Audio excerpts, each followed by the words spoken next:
Hey everyone, today we're looking at IP 6-1 square root functions as inverses. So this IP is meant to be very guided. So we're going to go through a couple of chunks of this IP together, as well as you need to have the answer key available so you can be checking yourself as you go on the parts that we don't go through. But I'll tell you when you need to check the answer key, not quite yet. So let's start in this first section here. Let's start with the directions. I've already kind of got it started just so it's doesn't take terribly long. So graph the function and its inverse on the same coordinate grid. That's what I started.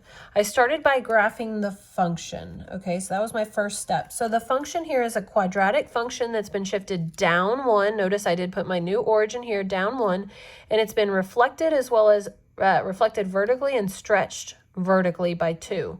So I took my quadratic parent function points. Remember, your quadratic parent function points are -2, 4, -1, 1, 0, 0, 1, 1, 2, 4. So those are your quadratic parent function points. Okay, and I've multiplied the y values by -2 because this number out in front here. Okay, so we had -8, -2, 0, -2, -8. So then I took these ordered pairs, the new ones, and I plotted them from the new origin that was shifted down 1. And then since it says graph the function and its inverse, okay, I'm going to graph the inverse using red. What I did is, since I don't know what the inverse is, and all it's really asking me to do, it's not asking me to find the equation for the inverse, it's just telling me to graph it. So then remember from a long, long time ago how we graphed inverses was we took the ordered pairs and we switched the x and y. So I took all 5 of these ordered pairs from the true origin. So from the true origin, I would go left 2, down 9. Okay, that's this first point here. And then from the true origin, left 1, down 3, -1, -3, 0, -1, 1, -3, and 2, -9. So I'm taking these 5 ordered pairs, and I'm just going to simply switch their x and y's. So -9, -2,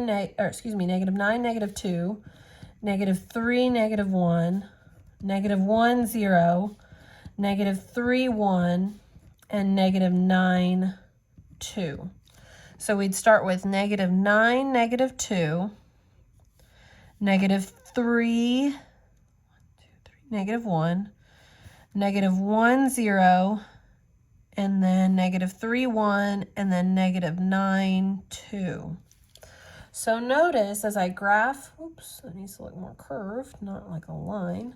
As I graph this graph, you should be inspecting, and I kind of botched the graph a bit with the curve, but you should be inspecting the fact that, a straight edge, I can use this, that we should have a reflection about the line here, y equals x. Okay, and I do have a reflection about the line y equals x. Okay, so you can see that each of these points would lie on top of another point for the inverse. Okay, so now I've graphed, both I did that part. State whether the inverse is a function. So is the inverse a function? Look at the red graph only.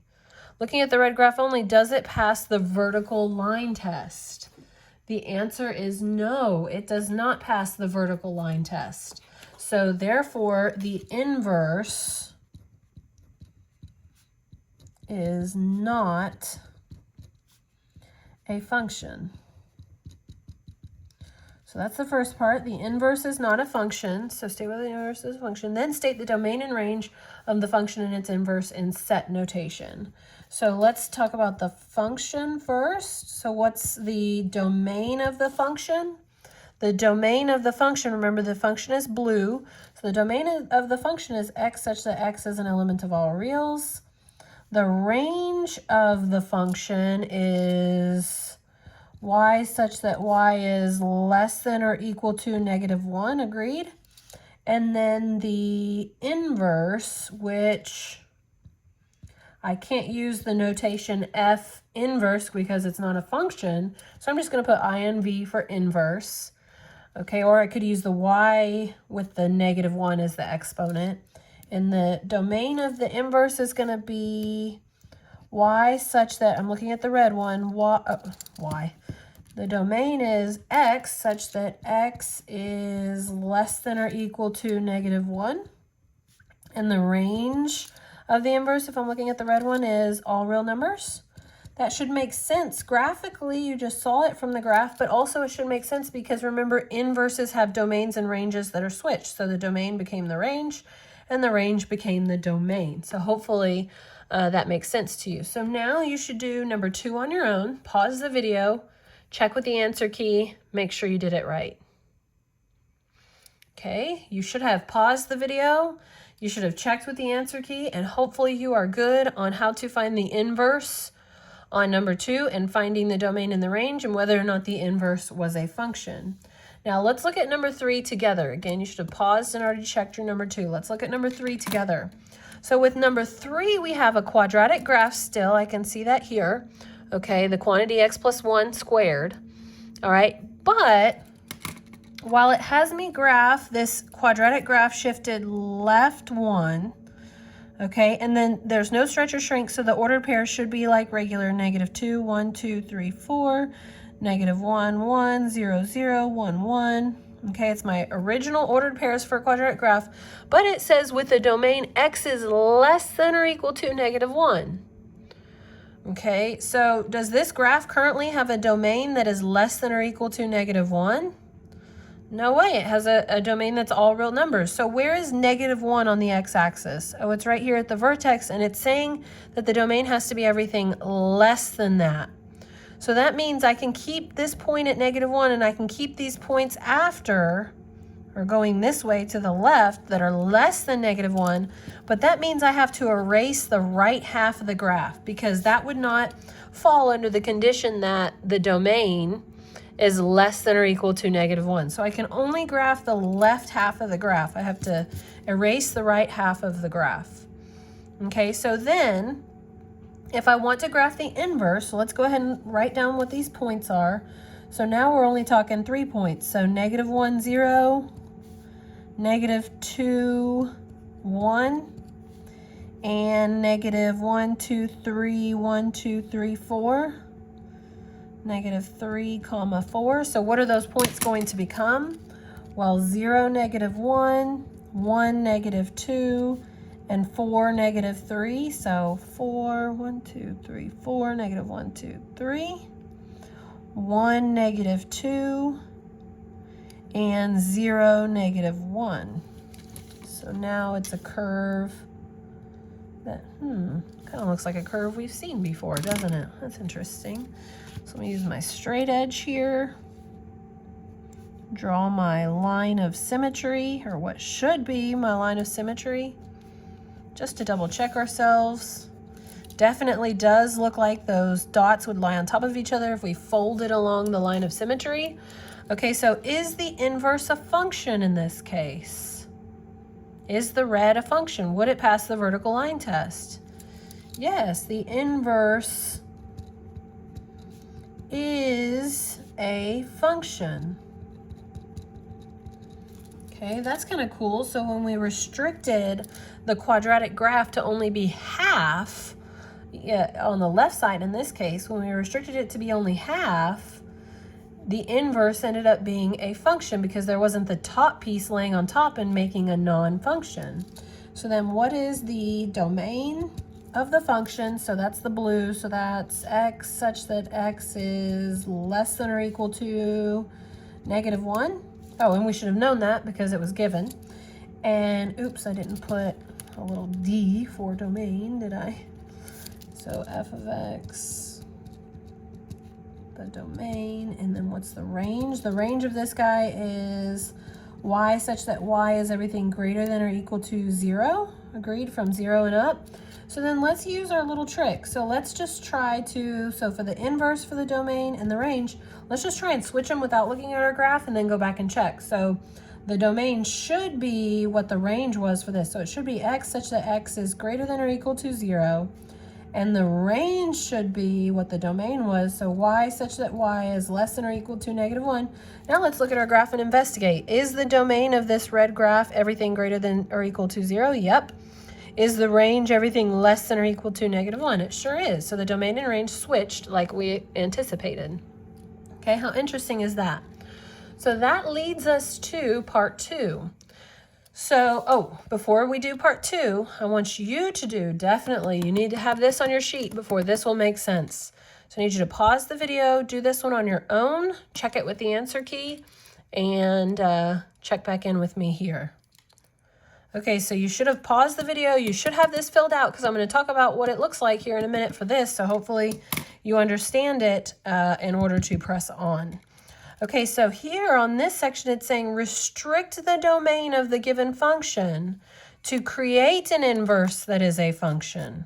What does that mean? So remember, when the quadratic wasn't restricted to only be half, when the quadratic was the whole quadratic, the inverse, when we graphed it, was both the top and the bottom half, and so therefore it wasn't a function. The inverse wasn't a function.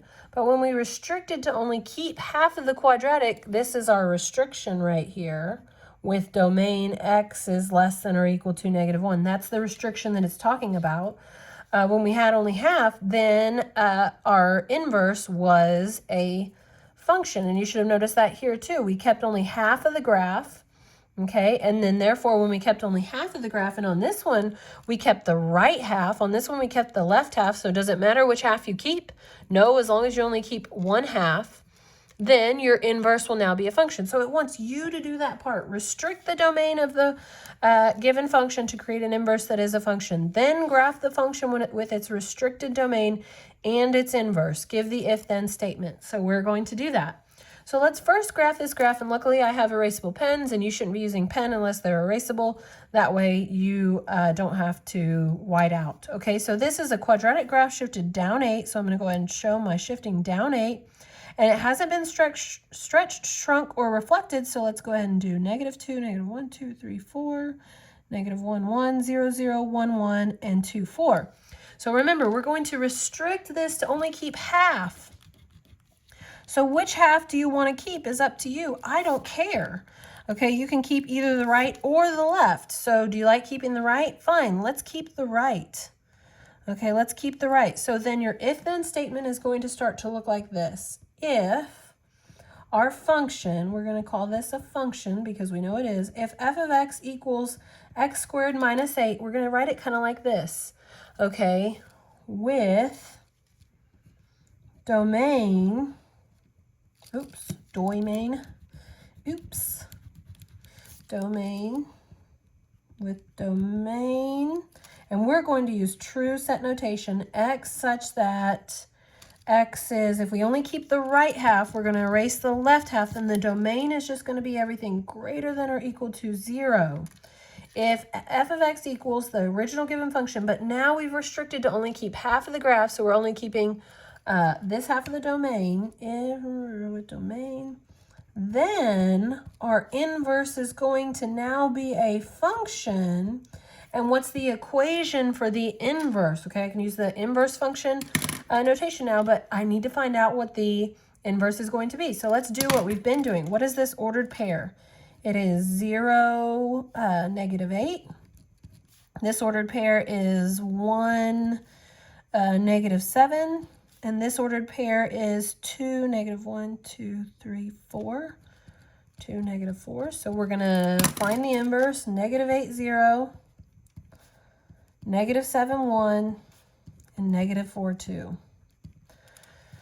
So -8, 0, -7, 1, and -1, 2, 3, 4, 1, 2.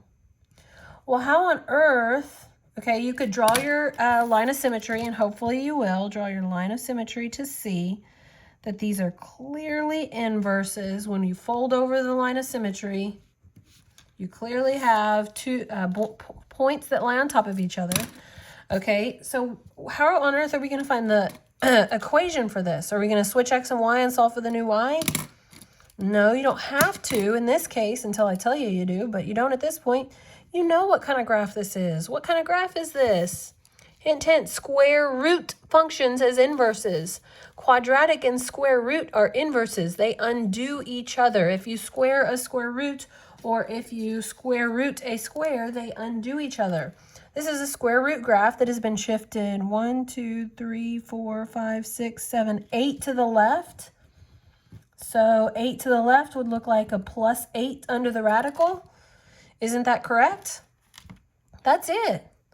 That's it, y'all. So this is your if-then statement. You've graphed the function with its restricted domain and you graphed the inverse. That's all it's asking for. Now, the only thing you need to be aware is, had you restricted and kept the left, had this been a less than or equal to, had you kept the left, then the portion of the square root graph you would have had would be the negative portion. It would have the same shift. You would just have a negative out here. So let's look at what that looks like on number 6, okay? So on number 6, we've got the square root graph shifted left 2, up 1, left 2, up 1. No stretch or shrink, so 1, 2, 3. So again, I could graph the right, but on this case, I'm only going to keep the left. On this one, I kept the right. I wanted you to see what that looked like. On this one, I'm only going to keep the left. So let's start writing our statement. If f of x equals this function here, with domain, and now in this case, this domain is going to be x such that x is less than or equal to -2. Okay, that's what our domain is. We're at -2. We only kept the left from the vertex to the left. Then, what is our inverse function? Let's find out. So this ordered pair is -2, 1. This ordered pair is -3, 2.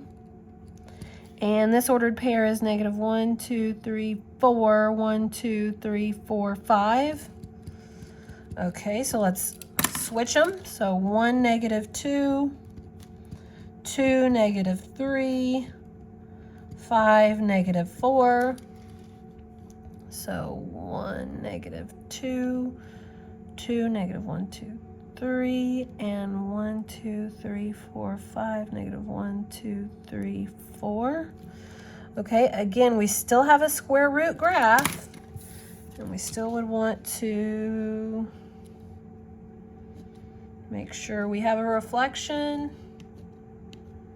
Definitely think we do. It looks like if we folded over that line, those points would lie on top of each other. So what is the equation for this function? It's the square root graph shifted right 1, so -1 in the radical. Make sure that your radical extends to show that that -1 is in the radical for right 1, and the down 2 should be outside of the radical. Okay, and then because it's reflected, you have to make sure and include that negative. So anytime you choose to keep the left half of the graph, when you choose the left side, this is going to be negative. When you choose to keep the right side of the graph, this is going to be positive. So what I want you to do is I want you to do 7 and 8 on your own. Now, the answers may vary because I may have chosen to keep the right and you may have chosen to keep the left. But like I said, I just explained how the difference is, so you should know, okay? Try and check with somebody if you're a little confused, or me if you need to, but try to make sure you can try these on your own, okay? Do these, check with the answer key. I'd like for you to do one where you keep the left and one where you keep the right. So do that, pause, check with the answer key, and come back for the third and final portion. Okay, so now we're here at the third and final portion. So graph the function and its inverse on the same coordinate grid. So now in this case, our function is the square root graph. So if I have the square root graph shifted left 1, 2, 3, 4, 5, then I would be 4 right here. And if I take that square root graph, the ordered pairs are -5, 0, -1, 2, 3, 4, 1, and -1, 2. What should my inverse, if I'm going to switch the points, what should my inverse look like? Okay, hopefully you're thinking about it, but you're also screaming at home saying, I know what the inverse of a square root is. It's quadratic.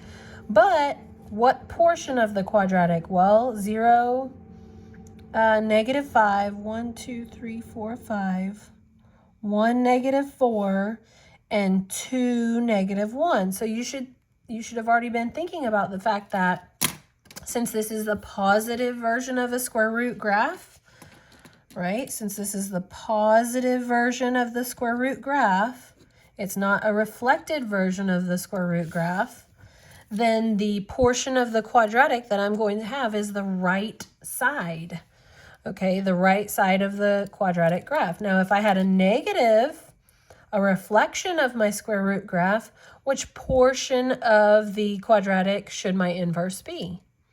Okay, so now I want you to pause the video, do the final 3 on your own, check with the answer key, and hopefully you have an understanding of quadratics and their inverses, square roots, okay, and then vice versa. And hopefully you have enough understanding of the graphs to be able to be successful tomorrow whenever we start to do the algebra.